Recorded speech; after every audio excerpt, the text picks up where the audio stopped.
है ना ये शाम तक। मान लो पता चले कि किसी कारणवश नहीं आ सका तो दशरथ की बात छोड़ो, क्या हमारी छाती पर ठेस नहीं पहुंचेगी? जैसे दशरथ जी ने खाली रथ को देखा महाराज, जैसे किसी ने जोर से पत्थर मार दिया ऊपर। राजा दशरथ जी छाती पकड़े पकड़े आए महल के अंदर। महाराज जी कहते हैं जमीन पर गिर पड़े राजा दशरथ, और जैसे जमीन पर गिरे फिर कभी जीवन में राजा दशरथ नहीं उठे। जमीन पर गिरे तो राजा दशरथ के कान में एक आवाज आई। राजा दशरथ जी ने मुड़कर देखा तो एक अंधा श्राप दे रहा था दशरथ को, हंस रहा था कि दशरथ जैसे हम पुत्र के वियोग में तड़प तड़प करके मरे हैं, ऐसे तू भी पुत्र के वियोग में तड़प तड़प करके मरेगा। दशरथ जी ने दूसरी ओर दीवार पर देखा तो अंधी श्राप दे रही थी कि दशरथ जैसे हम मरे थे और क्रिया कर्म करने वाली औलाद नहीं थी, तुम भी मरोगे, एक भी औलाद तुम्हारे पास में नहीं होगी। राजा दशरथ को आज अपना कुकर्म याद आ गया। आपको लगता है कि तिलक चंदन भगवा वस्त्र पहनने से मंत्र सीख लोगे, कुकर्म आपके हट जाएंगे। अरे कुकर्मों से तो जगत पिता के पिता भी नहीं बच पाए महाराज। यहाँ पर जैसा करोगे भरोगे, जैसा करोगे वैसा भविष्य पाओगे, जैसा करोगे वैसा लेकर के ही संसार से जाओगे। याद रखना, अगर आपको लगता है बड़ा मंत्र श्लोक याद कर लिए, भगवान की भक्ति करने लगे तो चार झूठो बोल लिए तो क्या फर्क पड़ता है। राजा दशरथ जी ने जीवन में कोई गलती नहीं करी, एक गलती हुई थी वो भी गलती से हुई थी। गलती वो भी गलती से हुई थी, जानबूझकर नहीं उन्होंने किया था। उसका भी देखो दंड कितना बुरा मिला। हम लोग कहते हैं ना, हे ठाकुर जी पता नहीं कौन से कर्म का फल दे रहे हो भैया, अगर सजा मिली है तो गुनाह जरूर रहा होगा।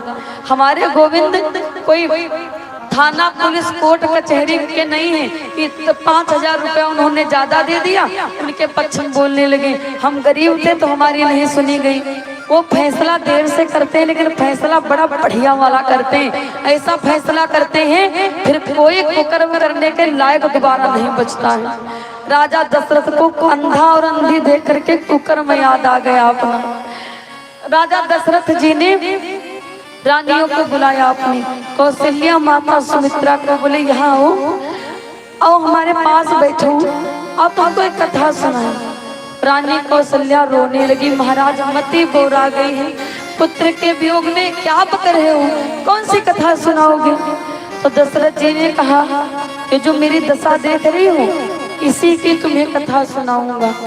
तो कौशल्या ने कहा महाराज आप समझ रहे हो आप क्या कह रहे हो, क्या आपकी दशा का कोई कारण है? हाँ क्या कारण है? तो महाराज दशरथ जी ने कहा बैठो हम तुम्हें कथा सुनाते हैं। कथा सुनाया, कहा जब हमें एक भी पुत्र नहीं था, जब तुम तीनों रानियां थी और पुत्र एक भी नहीं था, तो तुम्हें याद है एक बार मैं शिकार खेलने जा रहा था, एक बार दशरथ जी शिकार खेलने जा रहे थे तो कौशल्या बार बार मना कर रही थी कि महाराज दाहिनी आंख बहुत फड़क रही है, अंदर से बेचैनी हो रही है, उलझन हो रही है, हमारा मन नहीं कर रहा महाराज तुम जाओ मत जाओ।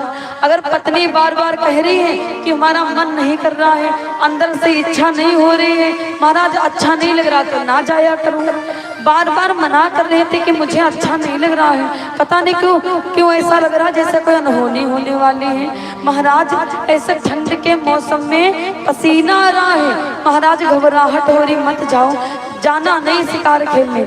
लेकिन नहीं माने, आ गए शिकार खेलने। बोले जानती हो उस दिन क्या हुआ था?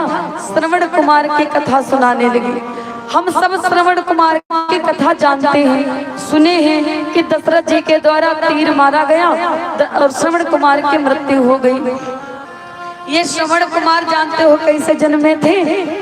एक बार राजा दशरथ जी के दरबार में एक व्यक्ति आया जिसका नाम था शांतनु। शांतनु कौन है? श्रवण कुमार के पिता का नाम था शांतनु। शांतनु आए और गुरु वशिष्ठ से कहा कि आप साधु संत महात्मा हो, आपके पास हजारों उपाय होते हैं, हम पति पत्नी बूढ़े होने को आ गए, लेकिन हमें कोई बेटा नहीं हो रहा, औलाद ही नहीं होगी, क्या करेंगे इसी जिंदगी का? या तो आप हमारे प्राण ले लो, या तो बेटा हो, ऐसा उपाय बता दो। तो वशिष्ठ जी ने कहा हमारे बस में नहीं है, लेकिन हाँ, तपस्या अगर करी जाए तो सब संभव है।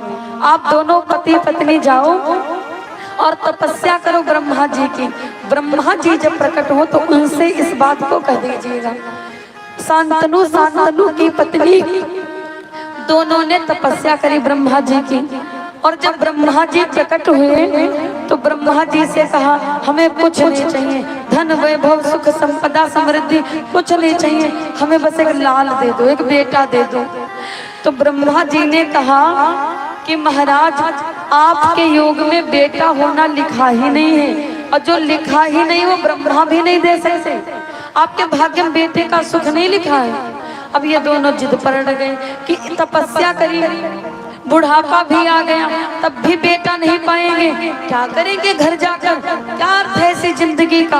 हम तो यहीं पर मर जाएंगे। दोनों बोले हम चिता तैयार करके यहीं मर जाएंगे, करेंगे क्या ऐसे जीवन का? तो ब्रह्मा जी ने सोचा अगर ऐसा हो गया तब तो अनर्थ हो जाएगा। तो ब्रह्मा जी ने कहा अच्छा रुको, आप दोनों को कुछ करने की आवश्यकता नहीं है, लेकिन एक शर्त है, मानोगे? हाँ। तो ब्रह्मा जी ने कहा कि मैं पुत्र तुम्हें दे सकता हूँ यदि एक बात स्वीकार करो, दंपति वर अंधे बनो अगर तो सुत सुख अंगीकार करो। श्रवण कुमार के माता पिता कोई जन्म से थोड़ी अंधे थे।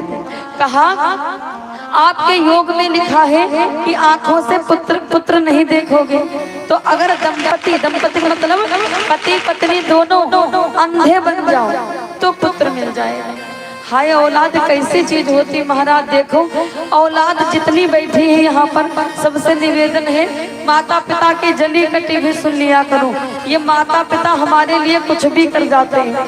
मैं आपको एक अपनी बात बताऊं, एक बार